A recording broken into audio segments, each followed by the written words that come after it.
Hello, thank you for joining us for Think CX 21, delivering on the CEO's innovation agenda.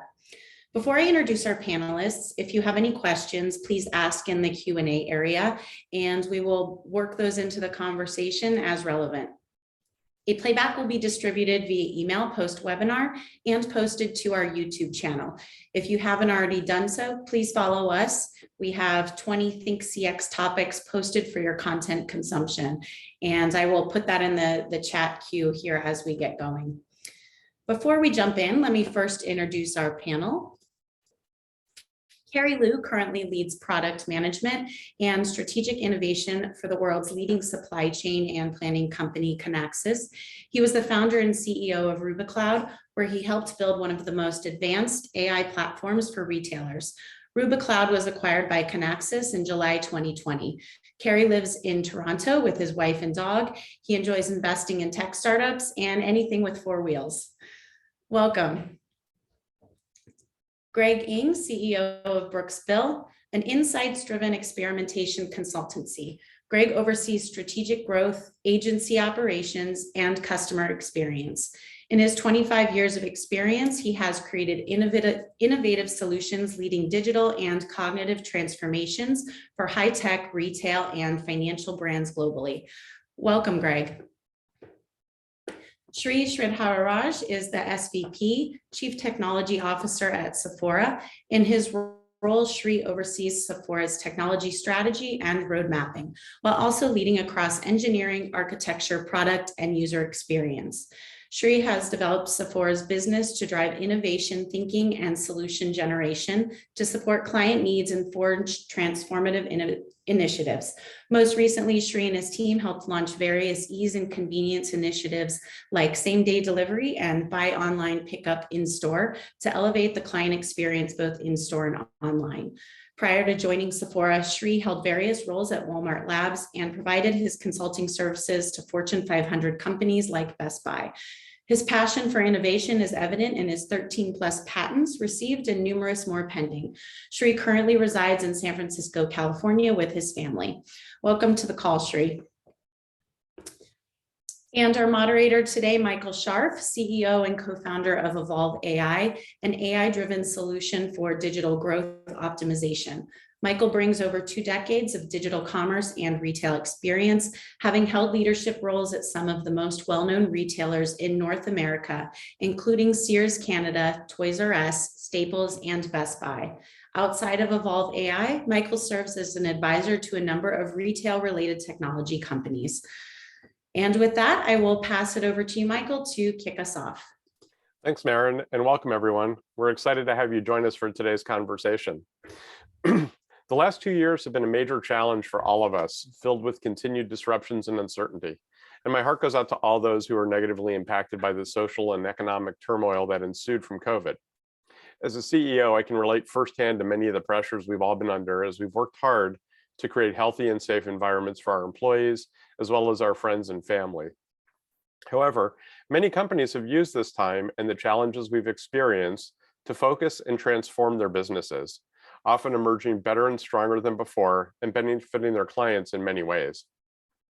In December, Ernst & Young released a survey of 3,000 executives, which revealed a strong focus on technology for the coming year, including exploring additional capabilities in AI and automation, new competition or business models, technological advances in processes, better pervasive connectivity, data privacy and protection, and finally, personalization capabilities. 47% of the CEOs surveyed believe technology is the key to improving margins and customer engagement. With today's panel, we're going to explore how technology is being used to innovate and further transform businesses. The focus will be on the CEO's innovation agenda and key initiatives, the shift in demographics and customer buying behaviors resulting from the growth in the digital economy, and how we can build true connections with our customers. So let's get started. For each of you, what are your company's top initiatives for 2022? And why don't we start with you, Shri? Thank you, Michael. Hello, everyone. We have many different initiatives, but I'll stick with 3 of them. The primary one being the consumer trend which has been changing over the last couple of years. we can see that a lot more consumers are not coming into the stores as before pandemic, and we are looking at how do we bring in those consumer experiences which we used to deliver in the store online, so that we can have that consistency of experience, the discoverability, the exposure to our beauty advisors in the store, and so on. And that's one of the primary goals. The second one is about personalization. I think we are glad today that we have large consumer base who are giving us so much information about their personal interest, their affection to a certain brand, and so on. How do we utilize that and give them the better one-on-one personalization experience on our site and all our digital footprint today?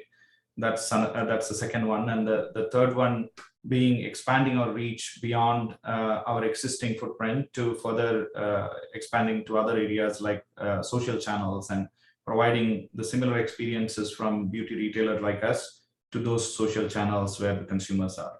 So those are the three big ones, I would say. I mean, there are many others which we are embarking into in the year 2022 and beyond, but those are the three big ones.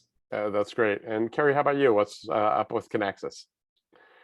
Yeah, so I'll highlight on two major areas. The first one is really grounded in this shift that we've seen, over the past 2-3 years, where the chief supply chain officer or the supply chain office, for lack of a better word, has gone from being a kind of behind the scenes, assume that they're always working and working efficiently and very, very low volatility, to literally the first and most important update on every single executive meeting, and what that has caused for kind of the change in demand, quite frankly, for supply chain software. So the first initiative for us is really keeping up with the growth of supply chain as a industry. Obviously, being a company that ships supply chain software to 7 different verticals, it's just really keeping up as we work with our chief supply chain officers on a regular basis, current and future.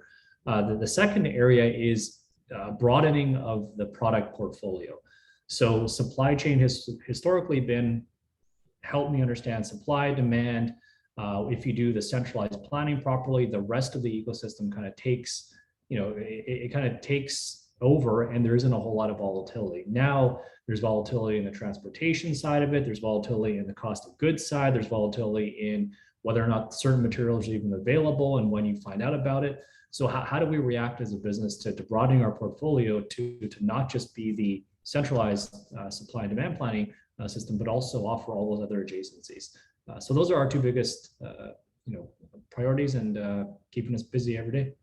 Yeah, that's great. It's actually been amazing, having been in retail for so long, to see how sudden and intense the shift was due to COVID to the distribution changes that we all had to work through, and how fast some of the major retailers around the world, as well as other industries like restaurants and groceries, all pivoted to scale up new capabilities. So I imagine there's a tremendous amount of work going on the supply chain software side right now.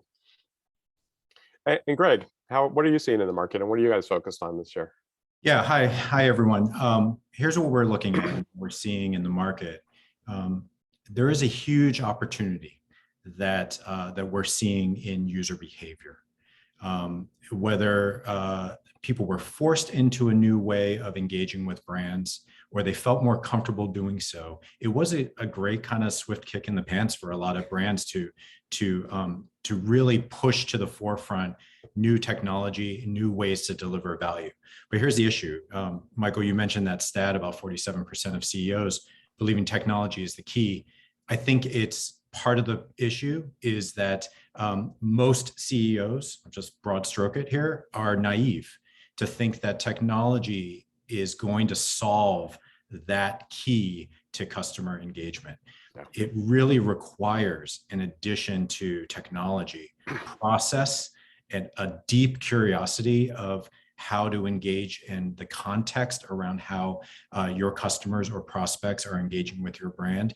And so here at Brooks Bell, our biggest initiatives are really talking about the holistic needs of organizations. It's hard, it's sticky, it requires a lot of uncomfortable conversations and pitfalls to be crossed politically within your organization, but it is absolutely the key to take brands to the next level, and it's what's going to separate the ones that are truly going to engage with their customer base in the way in which consumers are sending signals.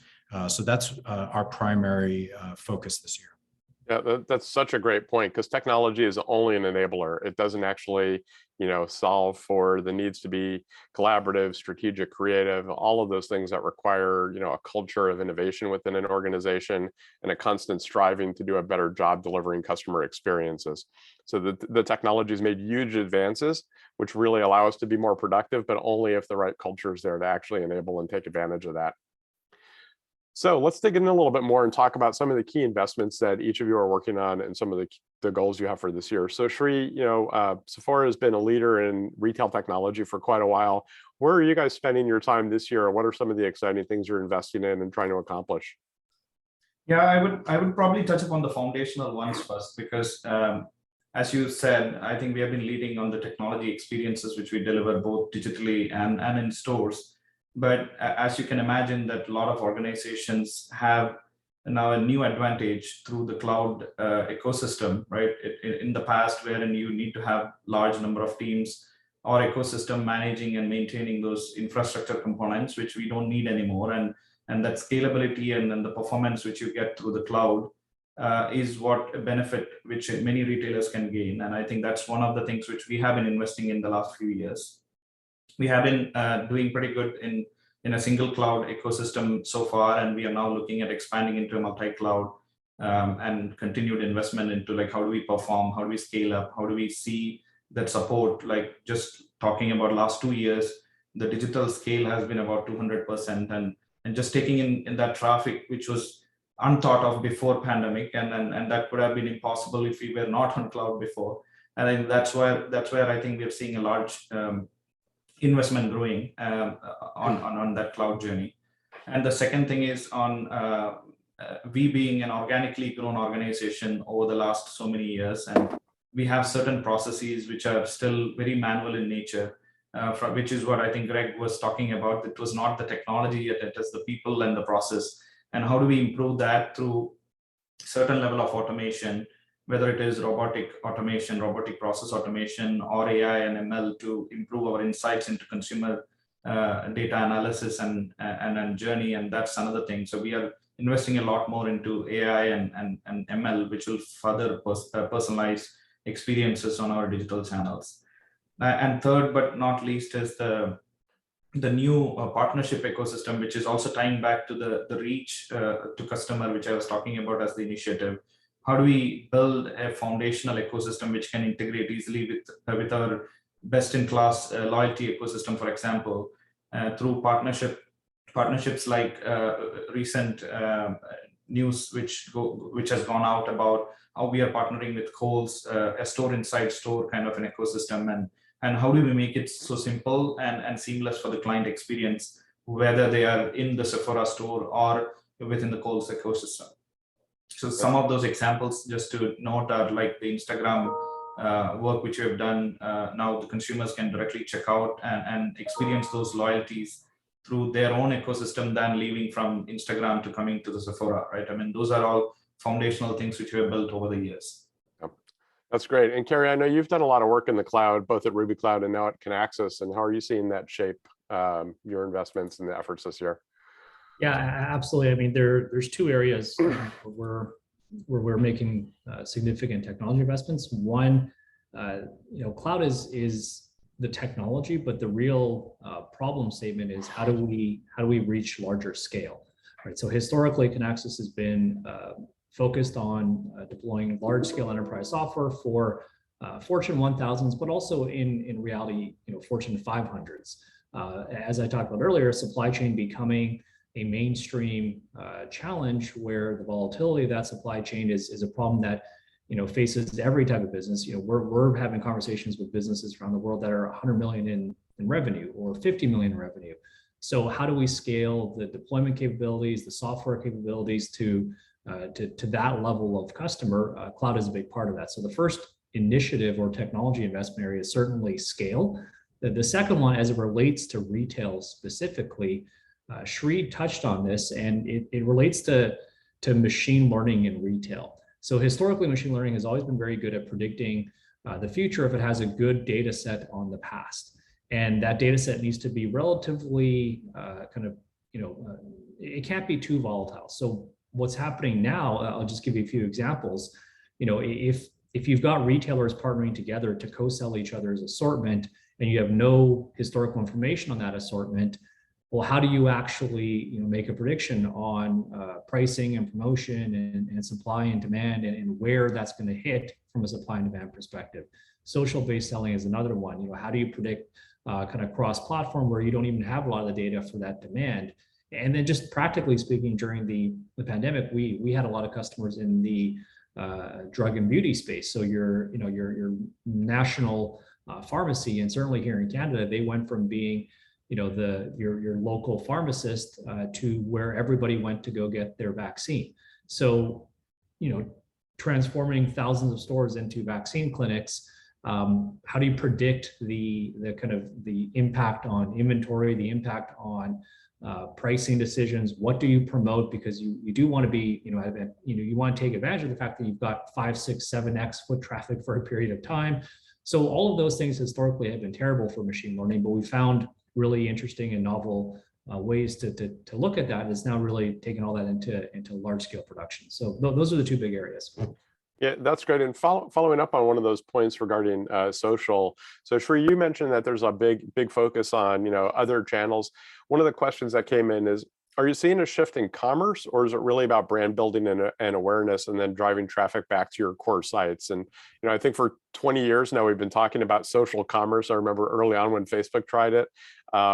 Feels like maybe we're on the edge. So I'd love to hear how that's actually going. Yeah, I wouldn't say it's a shift of commerce, and I think it's more about the reach, right, where your consumers are today. And I think that's something which all the retailers should realize, that in the past you could drive customer to your own ecosystem and expect them to have transactions and discoveries and all of that. And if you look at today's consumer, just take the statistics of US, right? I mean, the consumer base in US today says that more than 50% of the consumer spends most of the time on social channels, right? I mean, which was in the past in front of the TV or in front of the computer, just because in the internet boom was there. But today, that's not the ecosystem, right? I mean, today the newer generation, whether it is millennials or Gen Z, they are spending their most of the time either on a gaming platform or on a social platform. I think as retailers, what we should do is that instead of forcing everyone to come to your ecosystem, how do we reach them where they are and provide the same experience? Again, the key thing is that giving that same experience back to them, right? Because their expectation is that I don't want me to be limited with experiences provided by the social platform. I mean, taking an example of Sephora, I mean, we have a loyalty ecosystem well integrated with social channels, that the benefits which you get through the loyalty, whether you are in Sephora, whether you are in Kohl's or in social channel, you have the same set of benefits. So that's where a retailer experience should go. And I think it's not a shift. It is just providing an additional platform for consumers to discover and interact. Great, thank you. And Greg, what are you seeing some of the key focus areas and investment areas with your clients today? Yeah, actually, to echo what Shri was just saying is, here's what we're seeing. Everyone talks about omnichannel, and they talk about how we have customers that are super complicated and sophisticated and engaging in multiple channels. But fundamentally, we're seeing that organizations are set up improperly. They are built in a hub and spoke model. So when someone from a famous conference with a good keynote says, we believe in an omnichannel experience, when you really open up the hood, you see that there is a channel manager or a product manager or a program manager in many, many different facets, and no one talks to each other. They report up, they infinitely quadruple attribution. The numbers are wrong. And so, in our organization, we have a rich heritage in experimentation, but really what we drive is insight-driven organizations. And the biggest initiative we are seeing is that there's too much reliance on either quantitative data or qualitative data, but never combined. And so how do we unlock the idea that an insight is just as valuable where it comes from a call center social engagement, in-store, returns, loyalty, UX research, it gets buried. There are gold mines all around every brand's organization, and no one talks to each other. So our main initiative is that we're seeing huge inroads, specifically in loyalty. Everyone talks about how do you convert more from your acquisition channel. But what typically happens with a loyalty program, and I don't know how it works in Sephora, I'm going to just very generalize, but the idea is that it tends to be a cost center. It tends to be a situation where you say, yeah, you have this many people and we're going to run this many campaigns. Think of the value in capitalizing in that relationship alone, and then think about how that value, when you can actually transfer that customer insight to the in-store associate, to the person bringing out curbside, to the person managing customer care, to the person developing a chat bot. Any of those types of scenarios is what we're trying to unlock. That's the real opportunity for new innovative companies. That's where we're focusing. I have a great real world example of exactly what you were referring to. At one of the big companies I worked for when I was running the digital businesses, we were getting a treasure trove of data from customers around product reviews. And it was this pretty early on, and we had hundreds of thousands of reviews. And when we cannot get the retail merchants who were responsible for core assortment planning to actually use that data to help them understand where we were getting feedback from customers about potential product problems or which products they really liked. And that could have been a huge value driver in terms of negotiating with the vendors, could have been a great planning tool to help understand future demand signals. So you're right, there's so much disparate information and insight and data, but getting it all together in the hands of the people who can make the decisions and take actions to make it really meaningful is still a challenge. I'm sure that problem I just articulated probably exists today in a lot of companies still, where those disparate data points aren't brought together to help make decisions. And I think just a few years ago, even, I mean, and this isn't pervasive across the whole industry, but even a few years ago, there were many opportunities where someone would buy something online and then they maybe want to return it in the store, and it just can't be done. Yeah. Right. Or I can't find my size in the store. And what happens? The store associate actually gets on their .com and buys it for you and ships it to your house. Okay. So look, that evolution has changed, but here's the reality that everyone forgot back in the day. Ooh, technology, it allows us to do this, and this. Cool. The customer doesn't know, nor do they care about the complexity of one data source linking with the other data source. Yeah. The brand is the same, whether I see it on social or I see it in the store or I see it on the app, right? So we're getting there. We're getting closer. Yeah, it's been an interesting, evolution for us as an industry. I remember when I joined Best Buy and, right at the end of 1999 to the e-commerce group, we were literally going to take over the company. And it took us about a year and a half, 2 years to realize that customers saw Best Buy as a brand, and the website and the stores and the call centers all had to operate as a single channel, trying to serve customer needs based on how they wanted. And a lot of companies still struggle with trying to bring that entire cohesive plan together to really serve customers. So Greg, one of the things I know you guys have developed is a maturity model, which I've been really impressed with. And Maren, can you bring up that slide? I would love for you to talk through your maturity model and kind of how it applies. Great. Yeah, sure. We've developed a maturity model. We've benchmarked hundreds of organizations across these 6 pillars. Why is this important? It's important because we get stuck, brands just get stuck in ruts. I've always done it this way.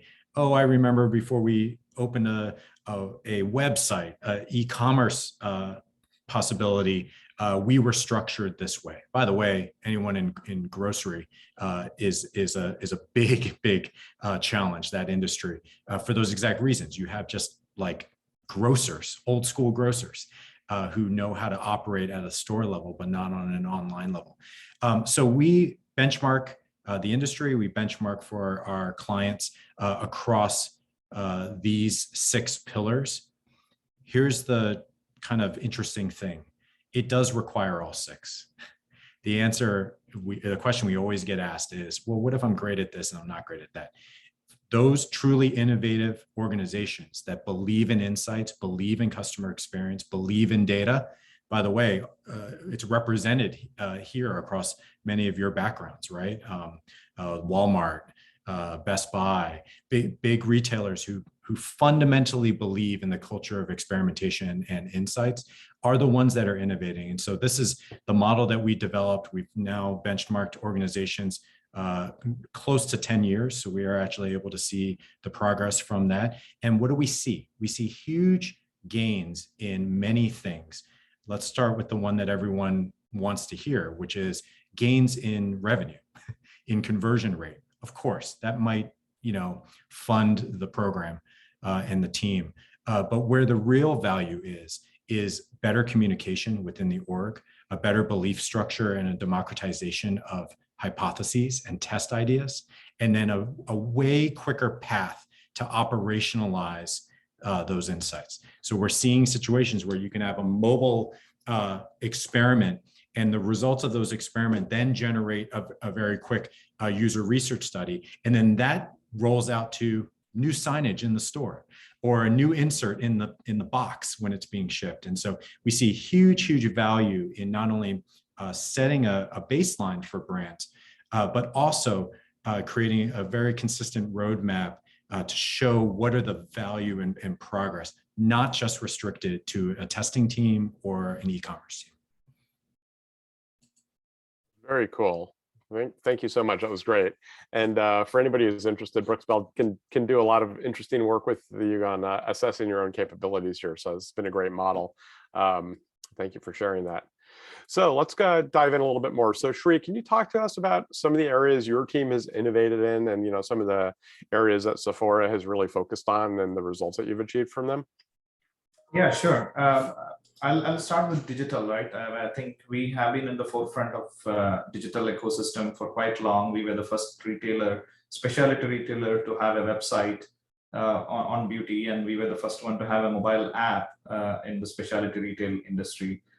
So with all that said, we still are continuously innovating in that space. And what Greg mentioned about like the ability for us to continuously test and measure and then innovate, I think that's been one of the key aspects of our organization. And we have been working on continuously responsifying our website, improving on our performance, reading more consumer behavior analytics, and then defining what changes we need to make, both in terms of experiences and how do we tie finally the experience from the store back into digital, and which has been accelerated because of the pandemic. I mean, you can imagine the organizations who have had ideas of digital being or digital experiences being just an accessory, right, in the past. But I think pandemic resulted in that being the only channel of revenue for many of the organization. And those who had digital experiences, they sustained through the pandemic or won through the pandemic. And take example of our case, we have been about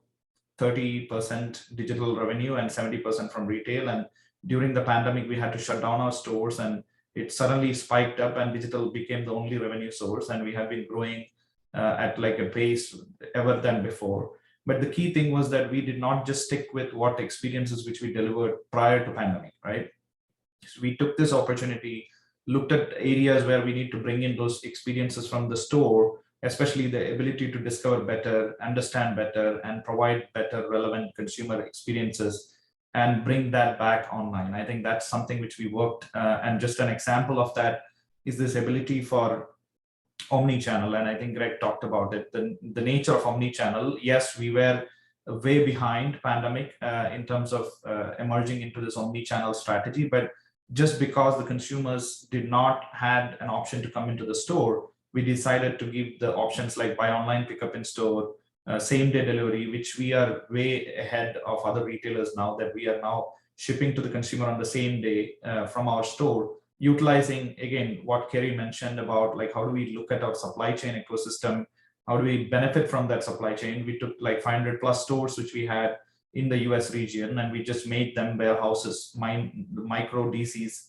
to a certain extent, and started shipping out products from our stores to the consumer on the same day. So those are some of the experiences which we delivered over the last 2 years, which has definitely seen a major improvement. And we are glad to say that even at this point where you can almost say that we are out of pandemic, we are seeing the revenues of 50-50 from both retail and store, right? Which is pretty amazing if you look at it. And just in digital, we have on the higher single-digit numbers of conversion rate, which I've never seen in other retailers. That's incredible. Right? And yeah.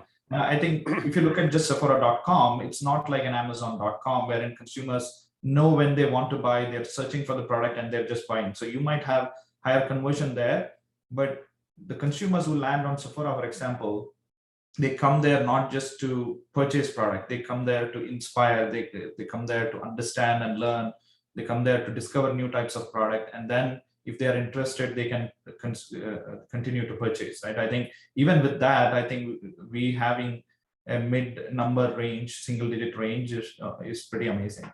Yeah, absolutely. Yeah, one of the transitions and changes that's been really interesting for me to observe, both in the industry, but also just as a customer, is how the use of mobile technologies changed over the last couple of years. Absolutely. There was, clearly a big push towards mobile commerce and mobile engagement pre-COVID. But the needs of customers around, curbside pickup and shipping and ordering, and how that evolved really transitioned during COVID. So the idea of an in-store map became a lot less relevant for a period of time. So how we actually kind of pivot back now to what will likely be a hybrid model, because I think customers probably really like all of these new methods of engaging, shopping, getting products. And we're gonna have to build a world that really takes advantage of all these new capabilities now going forward, which also creates more complexity for customers. So with all these new customer experiences, how do you help sort them out in a way that's really relevant? So Carrie, why don't you weigh in a bit here? How are you guys using AI to make better decisions, and how are you helping your brands, do a better job in this ever-changing environment, with their supply chain? Oh, you're muted. I always break it down into kind of two different buckets, right? One is how do you use AI when you have history and there isn't a lot of volatility in the expected outcome. So, the scenario where pharmacies turned into vaccine clinics, obviously there's no history to that, and there's very little expectation of what that is actually going to do. So when you don't have those conditions, AI can now actually generate a forecast. It can now actually generate an idea of what assortment you should have, wherein historically it just wouldn't have been possible. That's a combination of things, from the types of techniques that are used, to the way you can develop training models, to the way you actually look for specific kind of patterns within the kind of SKU and try to make lookalike models, et cetera, et cetera. So on the one hand, we're in a space now where the kind of theoretical volatile situations, you can actually apply AI, where historically you wouldn't have been able to. In situations where there's really good history and there's low volatility, then it's a question of automation. Who cares if the model's a little bit better than your current state? That's not really relevant. When you're running extremely high accuracy rates to begin with, very little volatility on the price, very, the classic examples, milk or produce or whatever, then it's a question of, well, what about all those systems that have to interact with each other to actually get something into the supply chain right now? All the people that have to do handoffs, how can AI actually, in the right system, automate that entire process for you? So they're really two different sides of the coin, and the goal is to have software that can do both. And Shri, so I'm curious, you touched on this a little bit in terms of kind of the criticality of digital and how it's even scaled. What are some of the key takeaways that you've learned over the last couple of years, and how are you applying that going forward? On digital specifically, I think Greg mentioned, and I would just double click on that a bit more, is that technology is not the bottleneck anymore, right? I think the technology ecosystem has grown, and I talked about like how the cloud is today versus the infrastructure was in the past. I mean, in the past, you needed like the term IT department. You used to just set up the hardwares and maybe configure it, and it used to take 6 months for you to get that set up, and then you install your whatever software or product, and then you have somebody like a BA team or somebody who's just maintaining and managing it. But then business used to be restricted to what technology could offer at that time. I remember the days. Right? I was to say, I remember the days when websites would crash because we didn't have enough server exactly. capacity. And I mean, I have been in that. I've lived through that. Exactly, right. I mean, and the IT departments at that time used to say that, oh, I cannot do that, or my loyalty ecosystem doesn't allow me to expand it further beyond what this product offers. And I think today that's not the world. I think today we are in more of a retailer-driven consumer or consumer-driven product ecosystem wherein you are developing technology to the need of consumers and to the retail businesses, right? I think that's where we are, and that has grown so much that technology is no more an issue, going back to that statement. And the second thing which Greg mentioned was that just because I used to do it this way, it doesn't mean that that's the right way to do it. And I mean, yes, it used to be the case, and some of the organizations who are still there and have had a long history, they have this problem of, oh, I used to do it this way because that's how it used to work 15 years back. And that's not how it works today. I mean, take an example of pandemic itself, right? I mean, nobody expected the pandemic will hit us and that we need to pivot immediately and then maybe look into different models of operations and so on. I mean, that just clearly tells that you cannot just assume that the ways of working in the past is not going to sustain you. So that's another thing which we had to immediately change. And I think that I'm glad that we have a very flexible business team who understand consumers very well, very data driven in nature, that they always try to get insights from the consumer and then pivot to what the current situation is. And we just partner with them, right? And I think the organizations are also moved from this being an IT support department to more of a technology driven organization. And that's where we have been emerging as well. That's so great. those are, I would say, two key call outs. Yeah, and so following up on that idea about, kind of the customer knowledge, clearly something we're all focused on these days is personalization, and how do we create better, relevant user experiences in real time. Greg, what are you seeing in terms of how personalization is changing and how critical it's become to, connecting with customers? Yeah, we've crossed a time period that has been dangerous for those of us in the experience world, right? And that was for a while, a great number of people were weirded out, concerned, scared about the level of data that is being given or being used. I'm not saying that everyone feels okay about it, but the adoption and comfort level of being targeted, if you will, if we use marketing speak, it has become more commonplace. Okay, so if we identify that, now it's about relevance, but relevance is not just about product choices or channel choices. It's about context. It's about behavior. It's about intent. And customers are sending all sorts of data. So, I use this example all the time because I remember, wow, what a cool thing. This was like 10, 15 years ago when LL Bean would change their homepage image to rain jackets and boots if it was raining in your area. Okay, cool, fine. We as consumers expect a lot more relevance now. And again, we don't care or understand how brands are organized internally. And so personalization now means more, it means asking not just what, but why. And then testing, and not testing for the sake of just proving your hypothesis, testing for the sake of continually building more detail into what you know about your ideal behavior, not customer, not persona, not segment, but each person individually. And only then can you then identify the markers to start to use AI and machine learning to predict future behavior or hypothesize future offers or channels. Yeah, boy, we couldn't agree more. I mean, that ability and the need to personalize in real time based on context and intent is the key to actually unlocking the value there and giving customers great experiences that are really going to resonate with them. That past data, that historical purchase pattern, demographics data, it's good foundational information, but it doesn't solve for what a customer is trying to accomplish today. So it's great to hear that you're seeing that. And then Shri, what are some of the investments you guys are making, and how important is personalization to advancing the work at Sephora? Yeah, I talked about personalization being one of the top initiatives for the year and beyond.